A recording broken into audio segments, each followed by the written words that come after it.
بسم اللہ الرحمن الرحیم۔ بسم اللہ الرحمن الرحیم۔ عزیز طلبہ کرام، السلام علیکم ورحمۃ اللہ وبرکاتہ۔ آسان علم میراث کے سلسلے میں پچھلے سبق کے اندر ہم نے ورثاء کے درمیان ترکہ تقسیم کرنے کا طریقہ سیکھا۔ اب ہم اس سبق کے اندر قرض خواہوں کے درمیان ترکہ تقسیم کرنے کا طریقہ سیکھیں گے۔ یہ بات آپ کو سمجھ لینی چاہیے، اگر تو میت اتنا ترکہ چھوڑ کے جا رہا ہو کہ جو قرض کے مساوی ہے یا قرض سے زیادہ ہے تو پھر تو کوئی اشکال نہیں ہے، کیونکہ قرض کی ادائیگی اس ترکہ میں سے آسانی سے ہو جائے گی۔ مسئلہ اس وقت ہوتا ہے کہ جب میت کے ذمے قرض زیادہ ہو اور ترکہ جو چھوڑ کے جا رہا ہے وہ کم ہے، تو اب اس صورت میں ایسا تو نہیں کیا جا سکتا کہ کسی ایک قرض خواہ کو تو اس کا سارا قرض دے دیں اور کسی قرض خواہ کو ہم بالکل نہ دیں، بلکہ ہر قرض خواہ کا جتنا قرض بنتا ہے تو اسی قرض کی نسبت کو سامنے رکھ کر ترکہ میں سے ہم دے دیں گے۔ تو اس کے لیے طریقہ جو بیان کیا جاتا ہے وہ یہی ہے کہ اگر ترکہ کم ہو، قرض خواہوں کا قرض زیادہ ہو، تو ضابطے کے مطابق جیسے ہم میراث کا مسئلہ حل کرنا ہو تو لفظ میت بڑا سے لکھ لیتے ہیں، اور پھر اس کے بعد جہاں پر ہم ورثاء لکھتے ہیں اس جگہ پہ ہم قرض خواہوں کے نام لکھ لیں گے، اور پھر اسی طرح جس جگہ پر ورثاء کے ہم حصص لکھتے ہیں اس جگہ پہ ہر قرض خواہ کا جتنا قرض بنتا ہے وہ لکھ لیں گے، اور پھر مجموعی جو قرض ہے اس کو ہم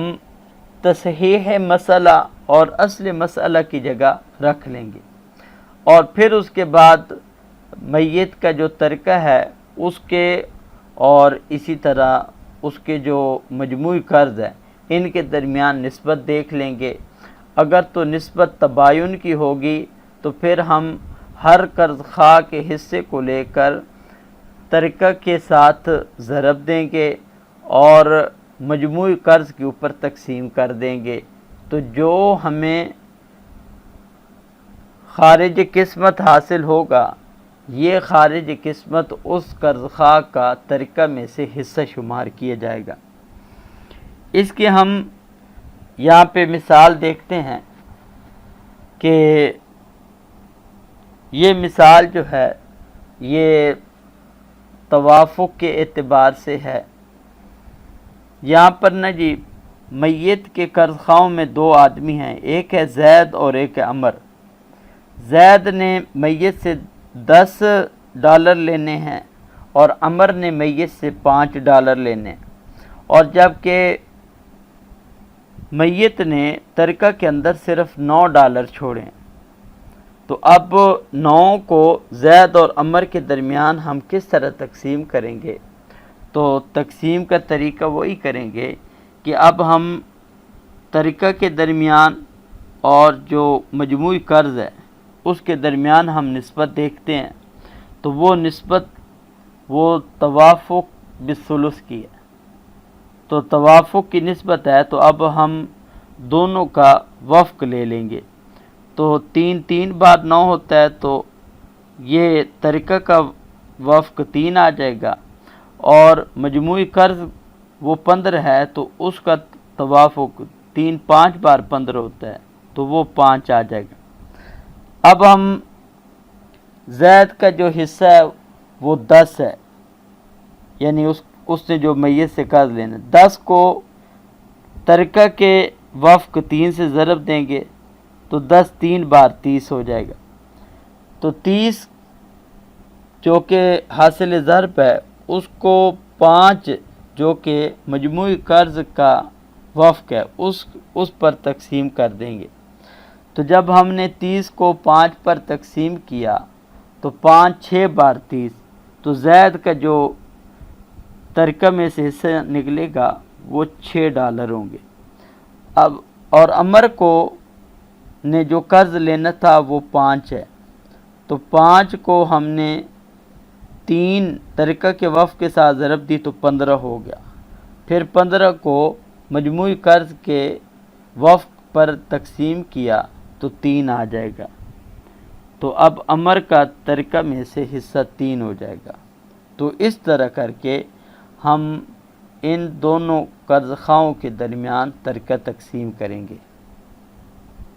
اسی طرح ہم تباین کی مثال دیکھتے ہیں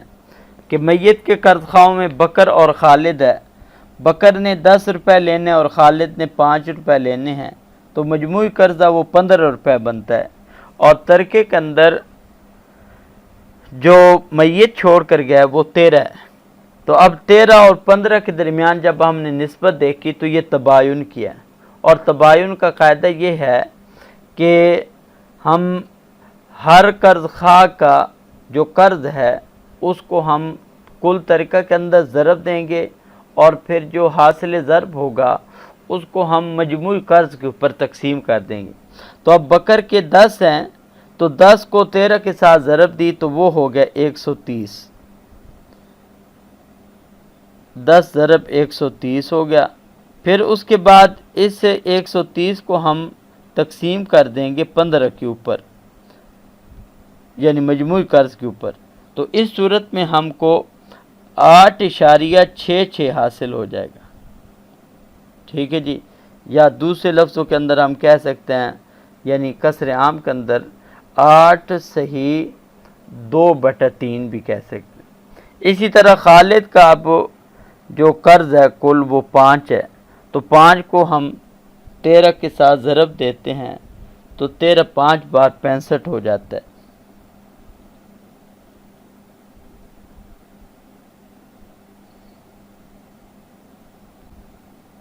اور پھر ہم اس کے بعد 65 کو تقسیم کر دیتے ہیں 15 کے اوپر، تو اس صورت میں ہمیں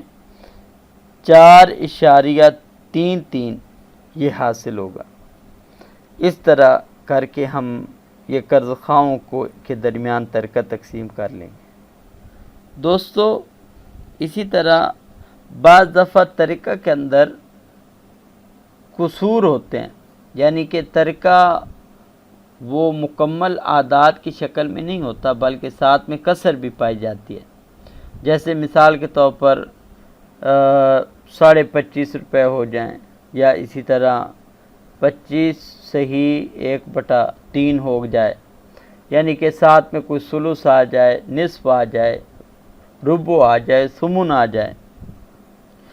تو اس صورت کے اندر یعنی کہ کیسے ہم ترکہ میں سے کسر کو دور کر دیں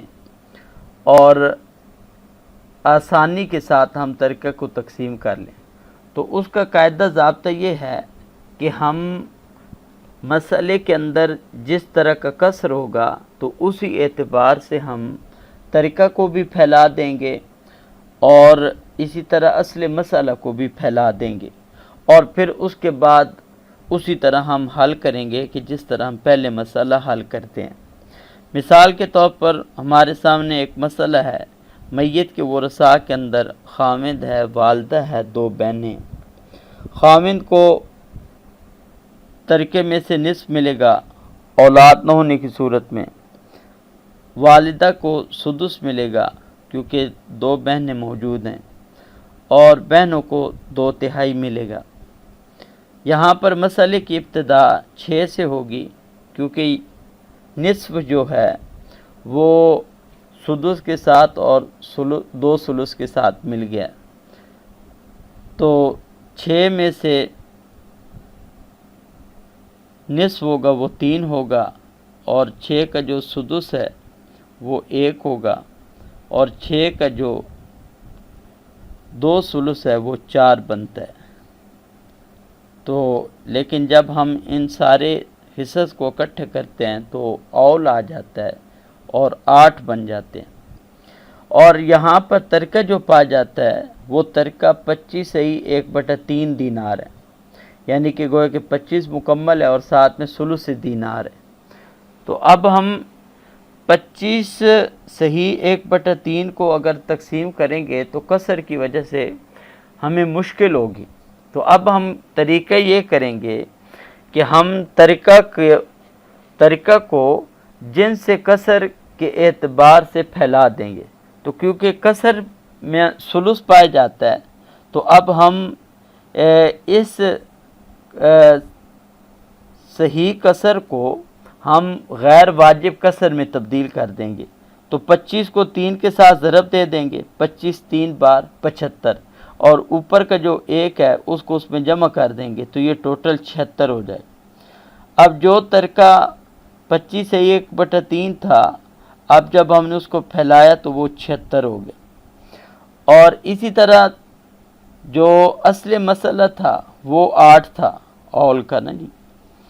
تو اس 8 کو بھی اب ہم کیا کر دیں گے کہ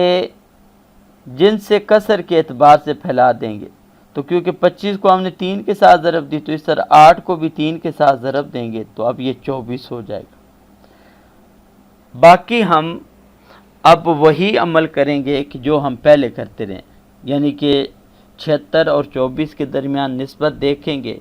تو نسبت اگر توافق کی ہے تو دونوں کا وفق لے لیں گے. پھر اسی طرح ہر وارث کے حصے کو ہم ترکہ کے وفق کے ساتھ ضرب دیں گے اور پھر اس کے بعد تصحیح کے وفق پر اس کو تقسیم کر دیں گے. اور اس طرح ہمارے مسئلے کے اندر ترکہ کے اندر جو کسر پایا جاتا تھا وہ بھی دور ہو جائے گا اور پھر مسئلہ بھی حل ہو جائے گا. اب ہم تمرین کی طرف چلتے ہیں کہ قرض خواہوں کے درمیان کیسے ہم ترکہ تقسیم کریں گے. تو اس کے حوالے سے یہ مختصر سی تمرین ہے کہ مندرجہ ذیل صورتوں میں قرض خواہوں کے مابین ترکہ تقسیم کریں. پہلی صورت کے اندر میت کے قرض خواہوں میں عبداللہ، فیصل اور حسان ہے. عبداللہ کا قرض 3 روپے ہے، فیصل کا 6 ہے، حسان کا 7 ہے. مجموعی قرض 16 بنتا ہے اور ترکہ وہ 11 ہے. دوسری مثال کے اندر میت کے قرض خواہوں کے اندر سلمان، افضل اور ہارون ہے. سلمان کا 500، افضل کا 700، ہارون کا 600 قرض بنتا ہے اور مجموعی قرض 1800 بنتا ہے اور ترکہ وہ 600 بنتا ہے. تیسری مثال کے اندر میت کے قرض خواہوں میں منصور کے 150 ہیں، ایاز کے 60 روپے ہیں، یونس کے 110 ہیں. ٹوٹل یہ مجموعی قرض 320 بن جاتا ہے اور ترکہ 140 بنتا ہے. اب ہم ترکہ کو تقسیم کرنے کے طریقے جو سراجی کی عبارت کے اندر مذکور ہیں ہم اس کو دیکھیں گے. فصل فی قسمت الترکات بین الورثۃ والغرماء، کہ یہ فصل ورثاء اور قرض خواہوں کے درمیان ترکہ کے تقسیم کرنے کے بارے میں. اذا کان بین التصحیح والترکۃ مباینۃ فاضرب سہام کل وارث من التصحیح فی جمیع الترکہ ثم اقسم المبلغ علی التصحیح، مثالہ بنتان و ابوان والترکۃ 7 دنانیر. کہ جب تصحیح اور ترکہ کے درمیان تباین کی نسبت ہو تو اس صورت میں ہر وارث کے تصحیح میں سے جو حصے ہیں اس کو تمام ترکہ میں ضرب دے دیں اور پھر حاصل ضرب کو تصحیح پر تقسیم کر دیں. اس کی مثال یہ ہے کہ میت کے ورثاء کے اندر 2 بیٹیاں ہوں اور والد والدہ ہوں اور ترکہ 7 دینار ہوں. وَإِذَا كَانَ بَيْنَ التَّصْحِيحِ وَالتَّرِكَةِ مُوَافَقَةٌ فَاضْرِبْ سِهَامَ كُلِّ وَارِثٍ مِنَ التَّصْحِيحِ فِي وَفْقِ التَّرِكَةِ ثُمَّ اقْسِمِ الْمَبْلَغَ عَلَى وَفْقِ التَّصْحِيحِ فَالْخَارِجُ نَصِيبُ ذَلِكَ الْوَارِثِ فِي الْوَجْهَيْنِ. اور جب تصحیح اور ترکہ کے درمیان توافق کی نسبت ہو تو اس صورت میں ہر وارث کے حصوں کو تصحیح میں سے لے کر ترکہ کے وفق کے اندر ضرب دے دیں اور پھر حاصل ضرب کو تصحیح کے وفق پر تقسیم کر دیں. تو جو خارج قسمت ہوگا وہ اس وارث کا حصہ ہوگا دونوں صورتوں میں. ھذا لمعرفت نصیب کل فرد، یہ جو ہم نے طریقہ بیان کیا ہے یہ ہر وارث کے حصے کو جاننے کا ہے۔ اما لمعرفت نصیب کل فریق منہم فاضرب ما کان لکل فریق من اصل المسألہ فی وفق الطریقہ ثم اقسم المبلغ علی وفق المسألہ ان کان بین الطریقۃ والمسألۃ موافقہ۔ بہرحال اگر آپ یہ چاہتے ہیں کہ ورثاء کے ہر فریق کا آپ حصہ معلوم کرنا چاہتے ہیں تو اس صورت میں آپ کیا کریں کہ اصل مسئلہ میں سے ہر فریق کو جو حصہ ملا ہے اس کو طریقہ کے وفق میں ضرب دے دیں اور پھر حاصل ضرب کو جو تصحیح کا وفق ہے اس کے اوپر تقسیم کر دیں۔ اگر طریقہ کے درمیان اور تصحیح یہ مسئلہ کے درمیان توافق کی نسبت ہو وَإِنْ كَانَ بَيْنَهُمَا مُبَايَنَةٌ، اور اگر طریقہ اور تصحیح مسئلہ کے درمیان تباین کی کیفی نسبت ہو فَاضْرِبْ فِي كُلِّ الطَّرِيقَةِ ثُمَّ اقْسِمِ الْحَاصِلَ عَلَى جَمِيعِ الْمَسْأَلَةِ، تو پھر کیا کریں کہ ضرب دے دیں کل طریقہ میں، پھر اس کے بعد جو حاصل ضرب ہے اس کو تصحیح مسئلہ کے تمام پر تقسیم کر دیں، تو جو خارج قسمت ہوگا وہ دونوں صورتوں میں اس فریق کا حصہ ہوگا۔ یہ تو ورثاء کے درمیان طریقہ تقسیم کرنے کے بارے میں تھا۔ اما فی قضاء الدیون،